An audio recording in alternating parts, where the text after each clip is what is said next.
Hello friends, इस video में अपने पास एक क्वेश्चन इलेक्ट्रोकेमिस्ट्री पोर्शन से एज अ डाउट है। चलिए क्वेश्चन देखते हैं। The question is electrolysis of an acetate solution produces ethane according to the Kolbe reaction. आपको रिएक्शन दे रखी है।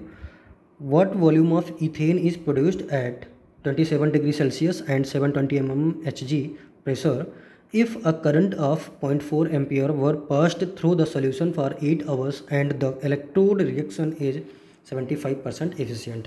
ओके, आपको क्वेश्चन में बोला गया है कि एसीटेट सोल्यूशन का इलेक्ट्रोलाइसिस अगर हम कराते हैं तो ईथेन मिलती है कोलवे रिएक्शन के अकॉर्डिंग। ठीक है, फिर पूछा गया इसमें कि what volume of ethane is produced, ethane का कितना वॉल्यूम प्रोड्यूस्ड होता है 27 डिग्री सेल्सियस 720 mmHg प्रेशर पे अगर हम 0.4 एम्पियर करंट पास करते हैं 8 घंटे के लिए।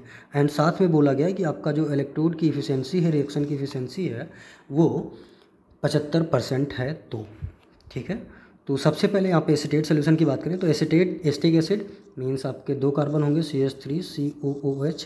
एस्टिक एसिड से H+ निकल जाता है तो आपका जो ये पोर्शन होता है ये एसीटेट होता है। ये एस्टेट आयन आपको दे रखा है, इससे इथेन बन रहा है और आपको पूछा गया है और ये रिएक्शन टोटली दे रखी है। ठीक है, तो देखिए ये इलेक्ट्रोकेमिस्ट्री पोर्शन का क्वेश्चन है और इसके लिए मैं सबसे बेटर कॉन्सेप्ट बताऊँ। जब भी ऐसे क्वेश्चन आए तो हमेशा अप्लाई कीजिए आप। इसमें एक कॉन्सेप्ट आता है नंबर ऑफ़ इक्विवेलेंट का, नंबर ऑफ़ इक्विवेलेंट ई। तो इक्विवेलेंट जो होता है, जैसे नंबर ऑफ मोल होता है वैसे इक्विवेलेंट होता है। ये होता है weight upon equivalent equivalent weight. Mole के लिए वेट अपॉन मॉलिक्यूलर वेट और इसके लिए वेट अपॉन इक्विवेलेंट वेट। ये आपका मोल कॉन्सेप्ट से होता है। और इसके पैरेलल में जो आपको चार्ज के लिए होता है number of equivalent of charge और चार्ज इक्विवेलेंस, वो होता है IT मीन्स चार्ज अपॉन 96500। ये फार्मूला आप हमेशा याद रखिए और इसी को इक्वेट कर दिया कीजिए ऐसे क्वेश्चन में और बहुत ही आसानी से आपको क्वेश्चन के आंसर मिलेंगे। ठीक, नेक्स्ट थिंग, आपको वॉल्यूम जो पूछा गया उसके लिए कंडीशन दी हुई है टेम्परेचर और प्रेशर। मतलब आपको कहीं ना कहीं और वॉल्यूम पूछा गया तो आप एक दिमाग में तुरंत आना चाहिए PV = nRT, क्योंकि टेम्परेचर इसमें होता है, प्रेशर होता है, वॉल्यूम होता है। मोल आपको गिवन जो डाटा दिए हैं उससे निकाल लेंगे और R की वैल्यू ऑलरेडी पता होती है, तो आपको ये तुरंत क्लिक करना चाहिए कि ये फार्मूला आपके क्वेश्चन में लगने वाला है। ठीक, अभी इस क्वेश्चन की हम 2 खास बात करेंगे। The main thing, PV = nRT में यहाँ पे R की 3 वैल्यूज़ हुआ करती हैं। एक होती है 0.0821 लीटर ATM पर केल्विन पर मोल, एक ये होती है। नेक्स्ट आपकी होती है 8.314 जूल पर केल्विन पर मोल। एंड एक और होती है, वो होती है 2 कैलोरी पर केल्विन पर मोल। ठीक है, इसमें से आपके पास जो 2 वैल्यू होती है जहाँ पे एनर्जी की बात हो रही होती है, ये 2 वैल्यू हमेशा एनर्जी से रिलेटेड बात करेंगे। जूल जब भी आपकी SI यूनिट की बात हो रही हो तब आपको ये वैल्यू यूज़ करनी होती है, और जब आपको कैलोरी की बात करें तो ये यूज होती है। एंड द मोस्ट इंपॉर्टेंट, जब भी आपको वॉल्यूम और प्रेशर की बात हो रही हो, मतलब लीटर ATM की बात हो रही हो, एनर्जी इक्विवेलेंट जो आपका दिया हो लीटर ATM में हो, अगर वॉल्यूम या प्रेशर से रिगार्डिंग बात होगी तो आपको ये वैल्यू यूज़ करनी होती है। एंड ये आपकी अप्रॉक्सीमेट जो होता है, अप्रॉक्सीमेट इसकी वैल्यू आपको 1/12 ईजिली यूज़ कर सकते हैं। ठीक है, एंड द नेक्स्ट थिंग कि यहाँ इस रिएक्शन की इंपॉर्टेंट थिंग, जब भी आपको कैलकुलेट करना होगा तो इसमें टेम्परेचर ऑलवेज केल्विन में होता है, ये आपको ऑलवेज केल्विन में लेना होता है। R की वैल्यूज़ मैंने बताई दी है कब कैसे लेना होता है। मोल आपको हमेशा मोल में ही मिलेगा। वॉल्यूम होता है आपका, अगर लिखेंगे SI के लिए तो लीटर में होगा, और प्रेशर जो होता है वो ATM के लिए होता है। ठीक है, चलिए अब स्टार्ट करते हैं। आपके क्वेश्चन में जो डाटा दे रखे हैं वहाँ पे प्रेशर आपको 700 जो प्रेशर दे रखा है वो mmHg में दिया हुआ है, 720 mmHg।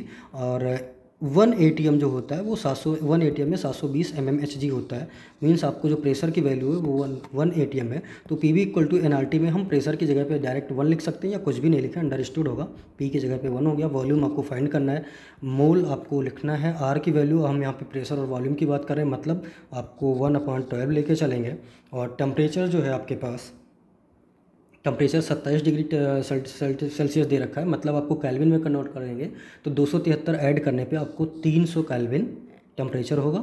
ठीक है, और ये जो रिएक्शन है आपको बता रखी है कि 3/4, मतलब आपको 75% एफिशिएंट है, मीन्स आपकी 3/4 एफिशिएंसी है। ठीक है, अब एक इम्पॉर्टेंट चीज़ इसमें कि जो मैंने ये सबसे पहले जहाँ से स्टार्ट किया था इक्विवेलेंट, नंबर ऑफ़ इक्विवेलेंट आपने निकाल लिया था, और नंबर ऑफ़ इक्विवेलेंट के बाद आपको नंबर ऑफ़ इक्विवेलेंट को मोल में कन्वर्ट करना होता है। ठीक है, तो देखिए मोल के लिए जो होता है, मोल की बात करें तो mole is equal to number of equivalent upon valency factor, ये फार्मूला होता है जो कि आपको बेसिक पता होगा। ठीक है, और यहाँ पे वैलेंसी फैक्टर की अगर बात करें तो इक्वेशन में बहुत ही अच्छा चीज़ ये है कि इसमें यहाँ पे मेंशन हुआ है 2 इलेक्ट्रॉन निकल रहे हैं, मतलब रिएक्शन दे रखी है, तो आपके लिए क्वेश्चन थोड़ा और ईजी हो जाता है। अब यहाँ पे आप वैल्यू सेट करेंगे, तो वॉल्यूम आपको फाइंड करना था। मोल के लिए आपको इक्विवेलेंट अपॉन वैलेंसी फैक्टर, और इक्विवेलेंट के लिए जो चार्ज का इक्विवेलेंट था वो हमने लिखा कि IT अपॉन 96,500, और इसको ये आपका इक्विवेलेंट हुआ, और इसको मोल में कन्वर्ट करने के लिए डिवाइड करेंगे वैलेंसी फैक्टर से। ठीक है, ये आपका n हो गया। R की वैल्यू होगी 1/12, T की वैल्यू 300, एंड इफ़िशेंसी जो है ये आपकी 3/4 है। ठीक है, वन इम्पॉर्टेंट थिंग मैं यहाँ पे बताऊँ आपको, जो ये है, ये आपका जो रिएक्शन मैंने बताया हमेशा याद रखना है इलेक्ट्रोकेमिस्ट्री के लिए, वो ये है कि आपके चार्ज जो आपने दिया ये इसके लिए होती है, और इलेक्ट्रोड पे जो आपका सब्सटेंस फॉर्म हुआ उसके लिए होता है, और ये दोनों हमेशा बराबर होते हैं। मतलब आपको अगर ये इक्विवेलेंट जितना आपने चार्ज का इक्विवेलेंट दिया, तो मास आपका जो फॉर्म होगा इसका अगर आप चार्ज से भी निकालते हैं तो जो इक्विवेलेंट की वैल्यू ये मिलेगी वही आपका सब्सटेंस का इक्विवेलेंट फॉर्म हो रहा होगा। तो नो डाउट आपको यहाँ पे मोल जो लिखना था वो सब्सटेंस का लिखना था, मतलब आपको सब्सटेंस जो पर्टिकुलर, मतलब इथेन की बात करें जो फॉर्म हो रहा है उसका आपको मोल मिल रहा है। ठीक है, अब इसको सॉल्व करते हैं। जो करंट आपको दे रखी थी वो 0.4 एम्पियर थी, टाइम जो आपको दे रखा था 8 घंटा, बट घंटा है तो इसको सेकंड में कन्वर्ट करेंगे, मीन्स आपको 60 minute into 60 second upon 96,500। Valency factor आपको 2 इलेक्ट्रॉन मतलब 2 दे रखा है, ये 1/12 तो 300 इंटू 3/4। ठीक, 00 से 00, पॉइंट से 10। ठीक है, और ये आपको 4 से 4, आपको यहाँ पे 6 से 12 मतलब 2। आप इसको थोड़ा सिंप्लीफाई और कर लें तो यहाँ पे क्या बचा आपके पास 8, 60 इंटू 3 अपॉन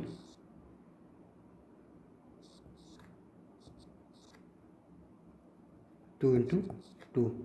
ठीक है, आपके पास ये बच रहा है। अब यहाँ पे 4, 2 2 जा 4, 4 2 जा 8। ठीक है, तो आपके पास 60 इंटू 2 इंटू 3 इंटू 3।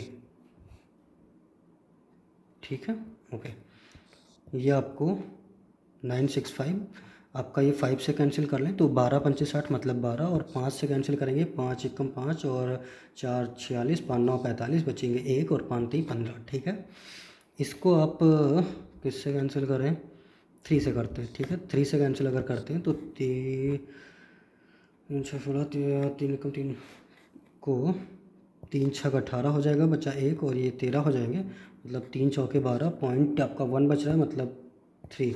ठीक, 3 3 का 9, और आपके पास ये हो रहा है 12 9 24, तब 3 दूनी 6 और 12 पंचे 60, 12 6 72, मतलब 72/64.3। इसको आप इक्विवेलेंट में लिखेंगे तो ये 64 लिख सकते हैं, और आप इसको कैसे कैंसिल करें, 8 से, 8 8 64, 8 9 72, मतलब आपको 9/8 मिलेगा। आप जब इसे सॉल्व करेंगे 8 कम 8, आपको पॉइंट लगाएंगे, 1 बचा और 10, मतलब 8 कम 8 2, तब 20 और 8 दूनी 16, मतलब अराउंड 1.12 के आसपास आपका आंसर आएगा लीटर में।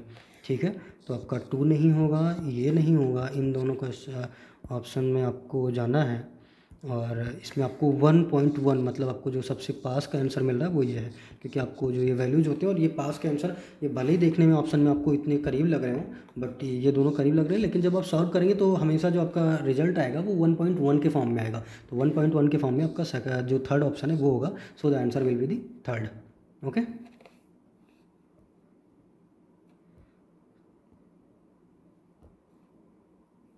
वन थिंग मोर, अगर आपको इसमें जैसे जो रिएक्शन थी यहाँ पे n की वैल्यूज़ दे रखी थी, सबसे ज़्यादा डाउट आता है n निकालने में, तो n के लिए भी थोड़ा सा मैं क्लियर करूँ।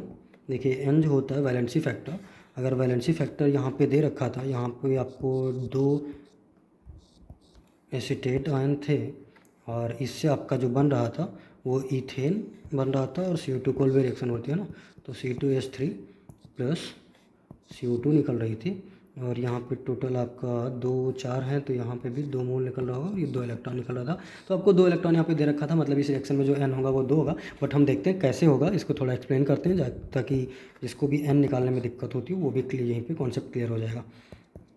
देखिए यहाँ पे अगर इसका स्टेट और इनका स्ट्रक्चर देखेंगे तो ये ऐसा कुछ रहा होगा, और यहाँ पे इथेन की बात करेंगे तो आपको स्ट्रक्चरली देख लें, अच्छे से समझ में आएगा, ये होगा।